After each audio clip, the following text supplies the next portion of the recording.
अध्यक्ष डॉक्टर शादाब जी, उपाध्यक्ष हमारी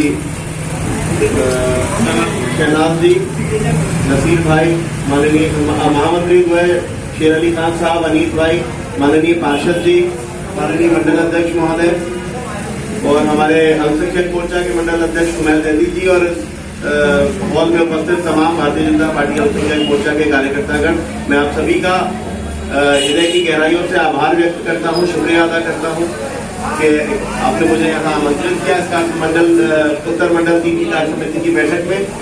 और देखिए, ये कोई आम बैठक नहीं है। देखने से हो सकता है लगे कि बहुत सारे भारतीय जनता पार्टी के कुछ कार्यकर्ता इकट्ठा हुए हैं और वो एक सभा कर रहे हैं।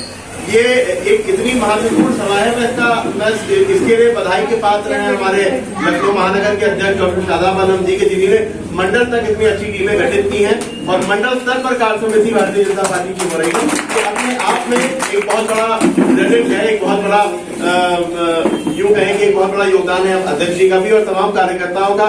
अब्दुल्ला भाई जैसे कार्यकर्ता जो बहुत राष्ट्रवादी विचारधारा के ऐसे कार्यकर्ता जो भारतीय जनता पार्टी को मजबूत बनाने का काम करते हैं और ऐसे विपरीत माहौल में खड़े होकर के करते हैं, ऐसी विपरीत धारा में खड़े होकर के करते हैं कि जहां पर शायद कार्यकर्ता काम करने के लिए बहुत ज्यादा इच्छुक ना भी होते हो, लेकिन इन्हीं लोगों को प्रोत्साहित करके जोड़ने का काम किया।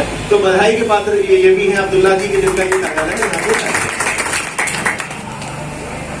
साथियों, भारतीय जनता पार्टी का एक मात्र जो यूं कहेंगे एकमात्र नीति है वो है सबका साथ, सबका विकास, सबका विश्वास।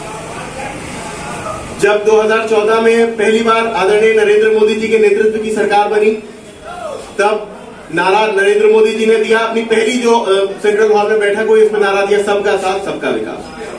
ये सरकार सबको समर्पित सरकार, ये कभी भी वर्गों के आधार पर काम नहीं करेगी, ये जातियों के आधार पर, धर्म के आधार पर काम नहीं करेगी। ये जो काम करेगी भारतीयों के लिए करेगी और भारत में रहने वाले 130 करोड़ भारतीय भारत के नागरिक हैं, वो पूरा भारतीय जनता पार्टी का परिवार है। अभी ये पोस्टर आप सभी ने लगा देखा होगा सदस्यता अभियान का, मेरा परिवार भाजपा परिवार। भारतीय जनता पार्टी ने टोल फ्री नंबर बना करके और लोगों से कहा कि आप हमारे सदस्य बनिए। ये नहीं कहा कि एक जाति के लोग हमारे सदस्य बने, ये नहीं कहा कि एक धर्म के लोग हमारे सदस्य बने, ये नहीं कहा कि एक वर्ग के लोग हमारे सदस्य बने, बल्कि हर एक भारतीय से निवेदन है कि आप हमारे सदस्य बनिए। करोड़ों की संख्या में सदस्य बनाने के टारगेट दिए गए हैं संगठन को, हर एक को जोड़ने का काम कर रहे हैं। बहुत सारे लोग भ्रम फैलाते हैं कि नहीं भारतीय जनता पार्टी जो है वो तो सिर्फ और सिर्फ एक धर्म की सरकार है, वो एक वर्ग की सरकार है, एक के लिए काम करेगी, मुसलमानों के बारे में तो सोचेगी ही नहीं। लेकिन हम सभी को जन तक पहुंच करके ये संदेश देना है, ये बात बताना है कि देखिए भारतीय जनता पार्टी की सरकार जो विकास के कार्य करती है वो सबके लिए करती है, किसी एक के लिए नहीं करती, किसी वर्ग के लिए, हमारे यहाँ परिवारवाद नहीं है, हमारा तो पूरा देश परिवार है। जब प्रधानमंत्री जो है वो गैस सिलेंडर बांटते हैं तो सबको, उसमें कोई भी वर्ग, कोई भी जाति, कोई भी समुदाय अछूता नहीं रह जाता। आवास की अगर हम बात करें तो प्रधानमंत्री आवास योजना में भारी संख्या में मुस्लिम समुदाय जो है वो लाभान्वित हुआ। इससे पहले सरकारों में हमने ये देखा कि एक जाति विशेष को तरजीह दी जाती थी, ये देख करके कि हमारा वोट बैंक न छिटके, वोट बैंक की राजनीति की जाती थी। भारतीय जनता पार्टी से सिर्फ और सिर्फ मुसलमानों को डरा करके मुसलमानों का वोट हासिल करने की कोशिश की जाती थी। ये कहा जाता था कि भारतीय जनता पार्टी आ गई तो मुसलमानों का नुकसान हो जाएगा, भारतीय जनता पार्टी आ गई तो मुसलमानों को जो है वो निकाल दिया जाएगा, भारतीय जनता पार्टी की सरकार आ गई तो मुसलमानों को आर्थिक रूप से तोड़ दिया जाएगा। भारतीय जनता पार्टी की सरकार आई और भारतीय जनता पार्टी की सरकार ने आकर के सबको ये बात बताई कि ये सरकार सबको समर्पित सरकार है। हम वो नहीं है कि जो तुम्हारे मत का इस्तेमाल भी करें लेकिन तुम्हारे लिए कोई विकास न करें। हम आपके विकास के लिए कार्य करते हैं, उसके हम ये पहली ऐसी सरकार है कि जो आपसे कहती है कि हमने आपके लिए काम किया है, आप हमारा साथ दो।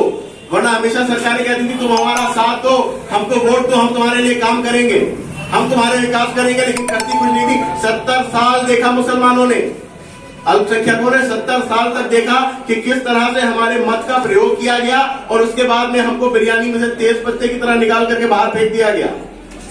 हमारे लिए कोई विकास का काम नहीं किया गया। आज मुसलमान सच्चर कमेटी की रिपोर्ट उठा करके देखते हैं तो कांग्रेस बड़े जो है वो चौड़ा होकर के कहती थी कि हमने सच्चर कमेटी की रिपोर्ट बनाई। उसी रिपोर्ट के आधार पर कांग्रेस को डूब करके मर जाने का मकाम था कांग्रेस के लिए, क्योंकि मुसलमानों के नाम पर उनका वोट लेकर के सरकार बनाने वाले 70 साल में मुसलमान के बदतर हालात में चले गए थे। लेकिन मुसलमानों के विकास का काम यदि किसी ने किया है तो नरेंद्र मोदी जी की सरकार ने किया है। हम भारतीय जनता पार्टी के कार्यकर्ता, पार्टी के वफादार कार्यकर्ता हैं। हम वो कार्यकर्ता हैं कि जो हर मकाम पर अपने कौम की, अपने समाज की समस्याओं को पार्टी के सामने रखते हैं, उसके समाधान का काम करते हैं। और अगर हम पार्टी के वफादार हैं तो अपनी कम्युनिटी के भी वफादार है, अपनी कौम के भी वफादार है। हम कौम के बीच भी जाकर के कहेंगे कि हमें भारतीय जनता पार्टी को भारी बहुमत से जिताना है। जब मुस्लिम बूथ खोले जाए, जब काउंटिंग हो और मुसलमानों के मुस्लिम एरिया के वोट खुले तो हम भी सीना चौड़ा करके कहें कि हाँ, हमने जो मोदी जी ने हमारे लिए विकास के कार्य किए उसके बदले हमने भी अपना बहुमूल्य वोट देकर के उनको समर्थन किया।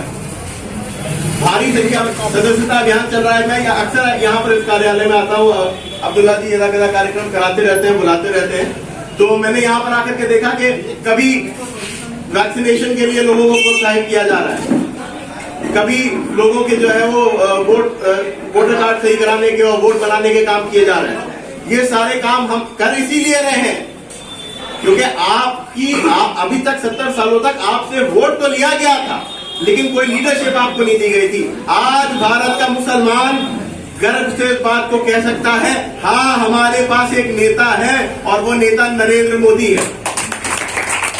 वो नेता नरेंद्र मोदी है जो सबके विकास के लिए कार्य करता है, सबके तरक्की के लिए, सबके सशक्तिकरण के लिए काम करता है। इसी संदेश को लेकर के हमें जन जन तक जाना है, अपने संदेश को घर घर पहुंचाना है और हर एक परिवार को भाजपा परिवार बनाना है, क्योंकि भारत का मुसलमान भी भारत को जगत गुरु बनाने के लिए शाना बशाना खड़ा है। इन्हीं बातों के साथ मैं अपनी वाणी को विराम देता हूँ। बहुत बहुत शुक्रिया।